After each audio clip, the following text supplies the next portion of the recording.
Assalomu alaykum hammaga. Bu videomiz hamma narsani eng yaxshisini olaman deydigan injiq insonlar uchun.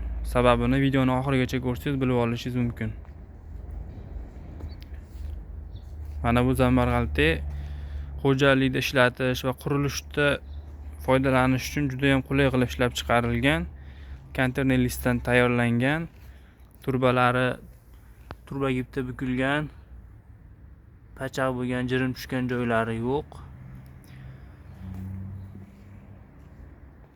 Ko'rishlaring mumkin. Buni boshqa tayyorlanadigan aravachalarimizni afzallik taraflari mana bu diskasida. Bu diskasi Moskvichning tormozli barabanidan tayyorlanadi. Biz o'zimiz stanoyda ishlov berib shu holatga keltiramiz. Juda ham qalin, baquvvat. Shu tomoniga ishqiboz bo'lib ko'p odam zakaz qiladi bu aravachani.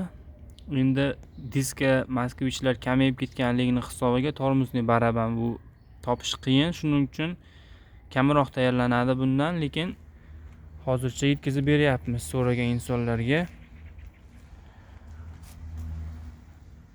Injiq insonlar uchun deganimiz sababi mana shu diskasida baquvvat ishlash uchun qulay qilib tayyorlangan. Buni yana qulaylik tarafi, kamir teshiladigan bo'lsa, buni aravachani egasini o'zi bemalol mana 4 ta bolga ekanini bo'shatib, kamirni almashtirib, o'zi yana qayta qotirib qo'yishi ham mumkin. Balonlari ham materialni balonidan qo'yilgan, juda ham baquvvat. Ko'rishlaring mumkin. Juda ham chidamli qilib ishlangan. Biz aravachalarimizni konteyner listdan tayyorlaymiz hammasini.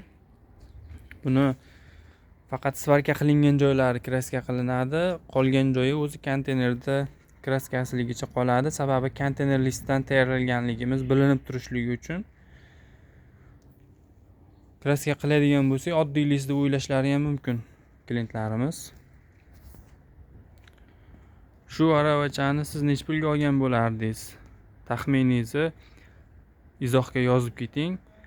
Agar aravacha yoqqan bo'lsa, like bosib, videoni tanishlaringizga yuborib qo'ying.